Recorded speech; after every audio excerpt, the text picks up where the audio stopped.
I would like to introduce Trey Legal to the audience. Trey Legal has been involved in the abolitionist movement since 2011 with I Am Troy Davis campaign in Georgia. And since then, Trey has actively participated in many actions of Texas death penalty abolition movement and also part of SHAPE, Community Center, Black Alliance for Peace, Results, and also Green Party, and also Animal Rights Committee. So Trey, you are also a part of the Abolition Out Tour delegation like me, but in the United States. So I want to hear from you. So you started your activist day as a human rights activist. And how do you start dwelling into the death penalty abolition, and how do you try to apprehend the relationship between human rights movement and also the death penalty abolition movement? Greetings. So, like you said, I was first really, I guess, informed about the death penalty. I went to Morehouse College, the College of Martin Luther King Jr., and in the fall of 2011, and that was when they were revving up the campaign to free or to stop Troy Davis's execution. So he was an innocent black man, and there was a lot of publicity, a lot of action behind that. And the campaign was I Am Troy Davis. And as a freshman in college and just kind of growing up black in the USA, you always know about some kind of injustice. But I guess really contextualizing and really getting to like the actual specific aspects of it was something that I was like still learning about as a freshman. So when they executed Troy Davis in September, I just remember it was devastating. We were, I think we were protesting all of that. And I think the I am part of I Am Troy Davis really resonated with me. It was like a spiritual connection. Like if my brother is behind bars, I am behind bars. If my brother dies, a part of me dies. And so we just having that connection, making that connection. So I always say that was like the seed that was planted. Fast forward, I went vegan in 2016 and getting involved in animal rights. And I just remember not really finding a lane in the animal rights. It was just, like I love, I'm an animal rights activist, but also connecting the human animals and the non-human animal oppression together. And so as I was, educating myself, politicizing myself, I was seeking organizations. So I went to Kwanzaa for the first time. Kwanzaa is a Pan-African celebration that it's throughout the diaspora, specifically in the US, to reclaim our culture. And so, and there I found the Texas death penalty abolition movement. And I was like, I'm against the death penalty. And I did not realize that Texas is the leader in the US. By the next 6 states combined, we execute more people. I think in the early 2000s, it was like one every week. Actually, last week, I was protesting an execution in Huntsville, Texas, and then there's gonna be one tonight in Texas. So in Harris County, where I live specifically, Houston, Texas is the killing capital of the US, really the Western Hemisphere. We send more people to death row than any other county in the US and Texas and all of that. So we have a lot going on. So it was just really connecting the different oppressions. We focus on individual acts of violence instead of systemic acts of terror under racial capitalism, under endless war, environmental exploitation, deforestation, so many state-sanctioned murders, and the wealthiest people are the people that are benefiting from these murders. The US has 800 military bases across the world. My enemies I don't have 800 countries that are trying to attack me. It is for greed and for profit that the US are doing these atrocities across the world. So to bring it back to the death penalty, it's an extension of the colonial legacy of slavery. The police were born out of slave catchers, and if you did not comply, you were hung, you were lynched. We have a long history of it, like I said, especially growing up black in the US. So it was a connection of all things, and I believe that we have to make these connections in order to win the society to abolition. So that's kind of how I got started. Thank you. I agree with you. Like, your experience speaks for itself that the death penalty movement is not divisional. It's not different with the human rights movement. It's not different than climate justice. It's not divided, but it's all one. We're all here for social change, for social justice. And yeah. Yeah, and speaking of human rights, we agree that the abolition of the death penalty is also a human rights issue. The death penalty campaign is a human rights issue. But there have been arguments that, there are ways that we can sentence someone to death and then execute them humanely. And it's been argued that, and I know this is used a lot in the States, lethal injection. That is one of the humane ways to execute someone once they have been sentenced to death. So I want to hear your views. Is there really a humane way to execute? If I decide that, fine, I'll use a gas chamber or I'll use lethal injection, does that automatically now changes? I've given them their human rights and dignity by the method that I have executed them. Yeah, I think ironic is not strong enough of a word to describe the contradiction of saying humane killing. How can you kindly kill somebody who does not want to be killed or who does not want to die? And so, again, going with the animal rights movement, there is this myth of humane meat or humane whatever, dairy or eggs, but it's like the same process. It's the same killing. It's the same exploitation. The Texas Death Penalty Abolition Movement, we've actually protested the pharmaceutical companies or company that manufactures the lethal injection or the drugs that they inject the victims of the death penalty. And so I think you cannot humanely kill. Period. It's just a contradiction. And so there's a hierarchy, and one thing that in my work, in conversations and talking to people, is what is human. I was not considered human in the U.S., and to some extent, still not considered human. There's a hierarchy of what is human and animal. So cisgender males are considered human. Then you just go down to women, and then you get down to more white women, and then you get to, in the U.S. specifically, people of color, black people, gender nonconforming, gender fluid folks, and so. And then we get to actual animals, and so it's just this hierarchy of who is considered to be a victim. And also the thing about the death penalty in the U.S. specifically is the racialized nature of who gets to be victimized. There are tons of people, there are tons of murders in our communities, and they don't even get investigated. But let a black man kill a white woman, and it's literally off of his head. And so the humanity, I challenge even the aspect of like, what do we consider human? What do we, because it has been used historically because we were property. And in the U.S. specifically, and we are still considered to be commodities, especially, if you're poor, if you're disabled, et cetera, et cetera. Who gets the right to be human? And so we have an investment in death.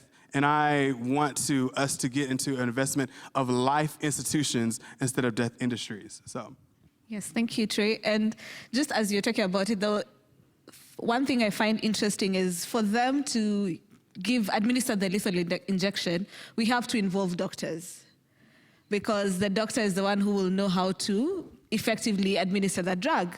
And doctors are the same ones that take the oath to preserve life. But we are using these doctors again to take away that life.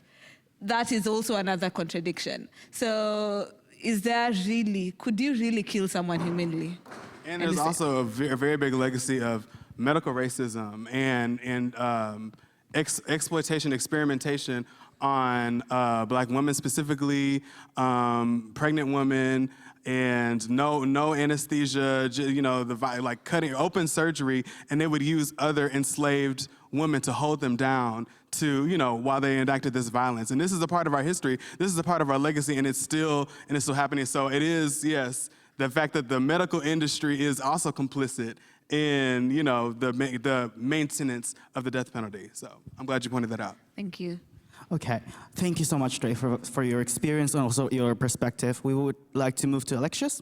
So, as you know, that there is still this ongoing sentiment and opinion all around the world that the death penalty issue is a third world country or like a global south issue where many of the retentionist countries are locating in the global south, but it is actually not because it is a global movement itself. It is still happening in many Western blocs or even the United States itself. So how do you localize and translate this global movement into a local campaign and advocacy in your country, Malawi?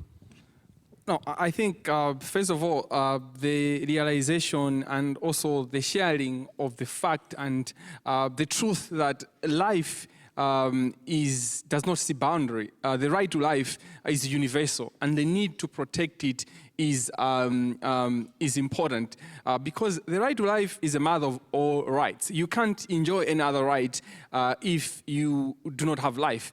And so yesterday, someone said something very important. They said, if you cannot allow the state to deny a citizen of the right to freedom of expression, how do you allow the state to deny the right to life, which is a contradiction?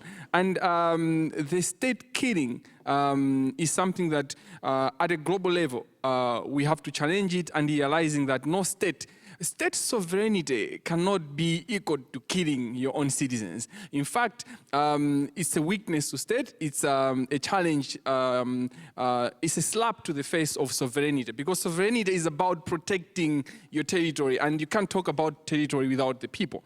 Now, to think of now, how do we localize the fight against the death penalty? It's a difficult question because there's been a lot of advancement in other countries, especially Europe, but then there's also been challenges within those countries. We still have challenges in those countries. And one of the challenges that we face in advocacy in Malawi is that you are deemed as a westernizer or someone that is Western integrated, like, you know, you're speaking the language of the West. And so you need to find terminology that fits, that speaks to the culture. You need to find the cultural fabric of that community. For instance, in Malawi, you need to go to the history and look at, in the past, how were people dealing with people that have killed people. So you need to find the abolition, the opposition of the death penalty within that cultural context. But also the other thing, I think it's very important how the international organizations work within the country. You know, somebody said something very important with regard to Saudi Arabia, whereby you support CSOs, but also you're supporting other people in different ways. So the international community, the diplomats have got a platform to help us, local organizations, because they get into spaces that sometimes we can't get into those spaces. And I think bringing the death penalty in every conversation, in everything that mainstreaming the death penalty is very important. I'll give an example in Malawi. So I think it would be injustice for me to leave this platform without talking about victims, because victims is also an important aspect. But before I talk about victims, Amnesty International has been doing amazing work in Malawi in terms of supporting prosecution of cases involving people with albinism. But what Amnesty missed in that access was that they were not looking at the end of that prosecution. They were not putting conditions to say no death penalty. So we saw that Amnesty was actually sponsoring death sentences the same way other international organizations. So that was a huge contradiction, you know, and it was a big pain for advocates within the country. But that's not to say Amnesty wanted that end, but it's important that interventions should should not miss out. We need to look at everything in context. Now, to talk about our work as well as in localizing, you need to look at the biggest victims of death penalty within your community. So the people with albinism have been greatly affected because there were heinous offenses. And what we did was to go and engage them, understand what justice means to them. And we understood that justice to them means certainty, the three certainties.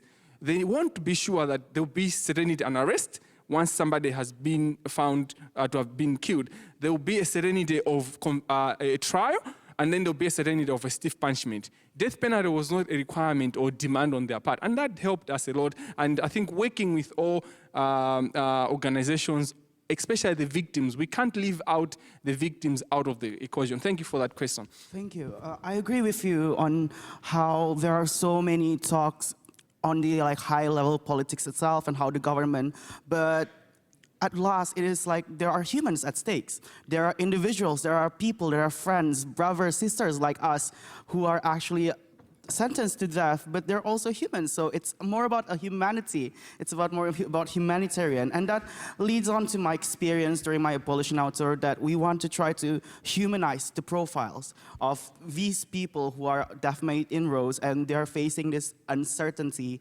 And I believe that when you try to showcase the human side of them instead of the laws, the politics, what's written on the papers, it won't be much, but at least it will show the people that these are what we're helping, these are injustice, and these are what we should change. So moving on to Trey, we have the same Abolition Now tour experience then, and how do you convince the public in the United States or Texas, where your state is, to be a part of these movements? And you may also share your experience of Abolition Now tour itself.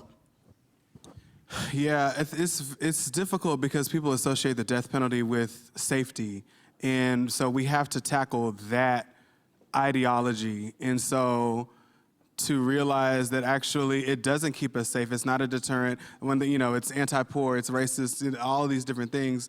And so, but the only way that we can have people listen is through relationship. And so that's one thing, and you don't, what is it?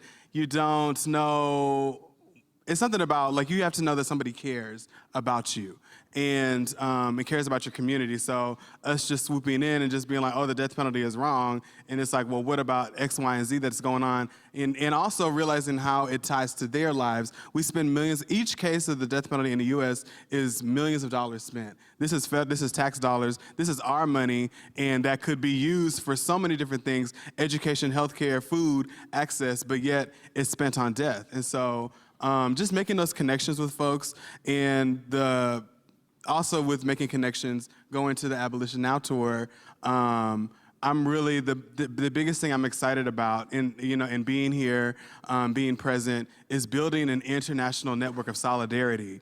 And I really, I would like to, whoever, I want to talk to people, I want to, meet folks, and, eventually see how we can build together. I love hearing your experience about the victories that you have won in Malawi. That's amazing. As being in the movement, it can be you can burn out on the devastation and the loss and but actually hearing other countries seeing this country abolished the death penalty, that state did, this, all these different things, or this person got exonerated. So it provides hope. And I hope that in an international lens, I know that we want to abolish the death penalty, or we care about the human rights in other countries. And I just would caution us to approach it in a punitive way, in a, as in literally imposing sanctions on other countries, because the sanctions affect the people, not it does affect the government, but it's not, the people who suffer the most are the people who we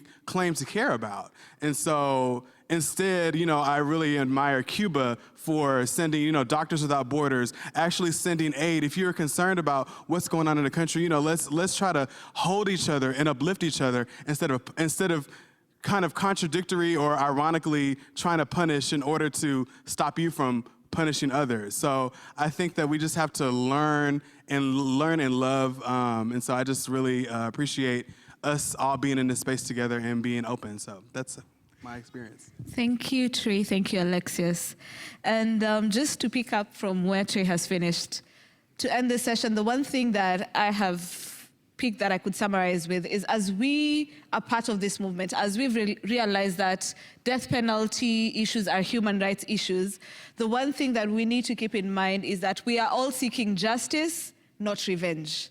I think that's the one thing that we need to keep at the back of our mind, so that whether we are talking to someone who is pro or against the death penalty, we need to have that person to understand where we're coming from, and we need to understand where they're coming from, so that we are also putting the humanity in it. And I believe that when people know that we are listening and we're understanding, then they seek to understand us. But when we go into the argument trying to bash, then we're going to be retrogressing.